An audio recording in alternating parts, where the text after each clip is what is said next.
Yo,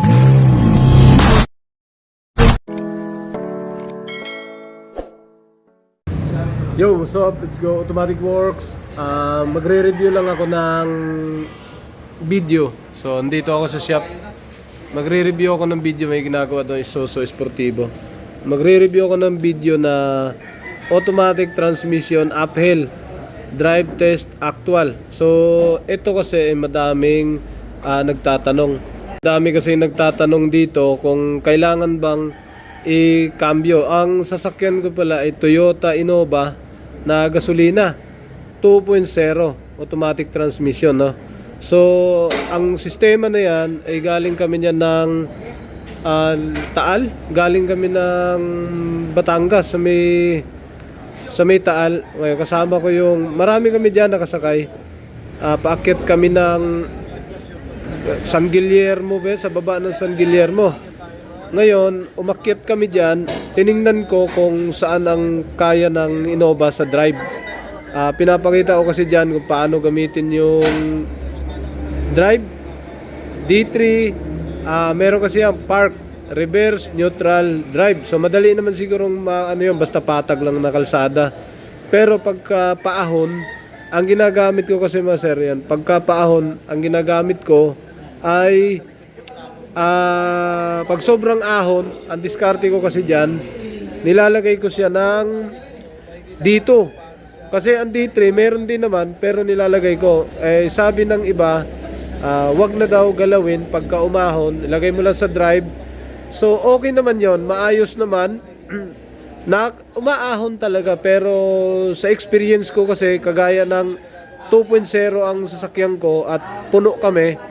O puno lagi kasi ano yan pag umalis kami marami. So ibig sabihin loaded kami niyan. Laurel, Batangas pala galing niyan. So pag loaded kasi kami, ang ginagawa kong diskarte ay nilalagay ko talaga yan pagka patag lang ang kalsada, ganyan. Pagka patag, ang ginagawa ko diyan, naka-D lang yan. So normal naka-D. Ngayon pagka umahon, yan approaching na tayo sa ahon, no? Yan, mga dyan, di pa lang ginagawa ko dyan. So, hindi pa ako naglilipat ng cambio hanggang sa, ang mararamdaman mo kasi dyan, mga sir, pagka parang umapak ka na ng D, tapos para ang sasakyan mo over RPM na siya, tapos ang takbo niya parang nahihirapan na siya. So, yun yung time na ginagalaw ko na yung manual na cambio. Nilalagay ko na siya, una, pwede ako mag D3 muna, medyo may puwersa ang D3 pero hindi gaanong puwersado.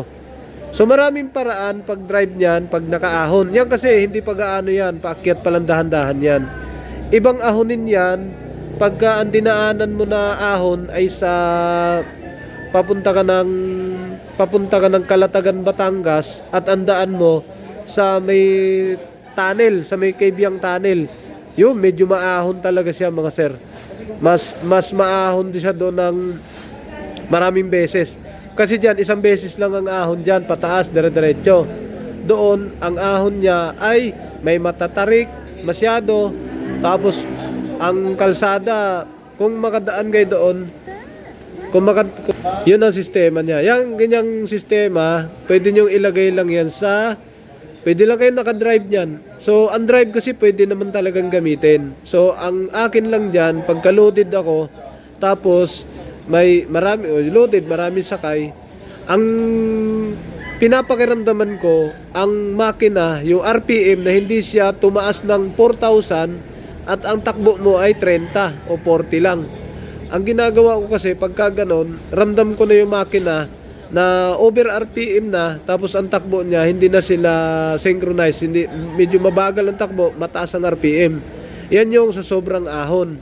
Kaya ang ginagawa ko, pagka sobrang ahon na, nilalagay ko lang siya sa D2. So loaded ako, tapos maahon, ang nilalagay ko dito. So drive to or naka second gear kung manual. So may manual mode kasi siya, ginagamit ko lang siya dyan. Ang ginagawa ko dyan, ginagamit ko para malaman ko kung gumagana talaga lahat ng cambio ko. Yun ang ibig kong sabihin na ganyan yan, umaahon ako dyan. Pwede yan drive, pero mag-umpisa sa pinakababa, tingin ko may nahihirapan ang sasakyan ko kasi hindi naman siya, non-turbo siya, tapos ano siya, gasolina. Tapos marami akong sakay. So, maaahon niya kung nakadilang kayo. Ang kaso mo, pwede ka mag-adjust. Pwede mong bitawan ang accelerator, tuduhan mo, isagad mo.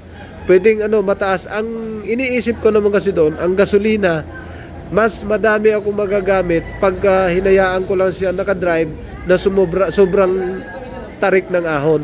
So, ang ginagawa ko dyan, para hindi gaanong malakas sa gas, tapos nakakaahon siya ng maayos na pakiramdam ko hindi hirap ang makina ko, nilalagay ko talaga siya sa manual mode.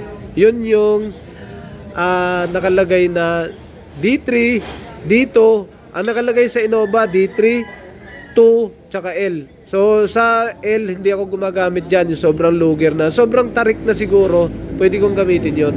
Yung sobrang ahon na siguro, doon ko na siya gagamitin. Pero sa mga ganyang ahonin lang, kung galing lang ng Laurel, Batangas, paakyat ng Tagaytay, papuntang Cavite, ang gamit ko lang dyan, dito lang. So, basta patag na ang kalsada, balik mo na sa D3 hanggang drive. Pero sa ganyan dahan-dahan umaahon, nakadito lang ako dyan. Alright, yan. Dito lang ang ginagamit ko dyan, mga sir. Yan ay tinesting ko lang, no? Kung yung nabili kong sasakyan ay gumagana yung mga manual transmission. So, hindi naman ako sabi dyan na kailangan nating ikumpara sa ibang sasakyan kasi kung hindi kayo loaded, pwede kayo nakadrive lang. So, kung kagaya namin na marami akong sakay na pakiramdam ko nahirapan na siya pagka, yan, ganyan, tulad niyan, medyo mataas-taas na, nililibre ko yung makina ko na hindi siya mag high RPM at yung takbo niya ay na balansyado. Yan. Kaya yan ang ginagawa ko dyan, pinapakita ko siya. Nung last time kasi, nung nakaraang linggo lang, nitong 2026, May, nagpunta kami ng Calatagan, Batangas. Ang daan ko naman sa yung kasi yung mga driving pattern ko na ginagamit o driving mode, driving style. So kagaya nga nung sinabi ko na pumunta kami ng Calatagan nung nakaraang linggo, maahon talaga doon sa may papuntang Kebyang. Kaya ang ginagawa ko, dito lang talaga ako ahon kasi pakiramdam ko talagang baka mauubos kaagad ang gasolina ko dahil sa taas ng RPM ko habang umaahon siya, napuno kami kasi maliligo kami ng dagat noon, may mga karga ko sa likod at loaded din kami. Kaya yun ang ginagamit ko na driving pattern. Sa iba, kung gusto nyong gumamit ng drive lang, subukan nyo tapos pakiramdaman nyo lang yung makina. Pero kung hindi naman kayo loaded, ang karga nyo naman ay hindi naman ganong kadami kayo, kayang-kaya yan sa drive. Kayang-kaya yan. So, depende na lang sa apak nyo yan. Tsaka sa gasolina, may discrepancy talaga pagka gasolina. Sa diesel, ibang-iba ang bilis ng diesel o lakas. Kasi ang diesel, naka-turbo. Tapos, iba talaga yung power niya sa torque. Ito kasing gasolina, medyo talaga siya. Ramdam ko yan pagka umahon ako nakadrive lang ako. So, may isa pa akong video example dyan. Yan, ito pa yung isa sa example ko na mataas din talaga na daan. Tarik pababa, tapos diretsong lusong mataas, tapos ang tarik ng paahon. Ito siya, Magallanes Ramirez. Daan, galing to ng Calatagan, Batangas. Tingnan natin Ang ginamit ko rin dito, drive to, kasi talagang hindi ko na maaahon. Bagong kalsada to. Gamit ko rin dyan yung Innova ko na yan na ginamit ko doon sa Laurel, Tagaytay. Yan, mataas din talaga yan. Tapos ang taas niyan, short, maiksi lang siya pero talagang paahon na paahon.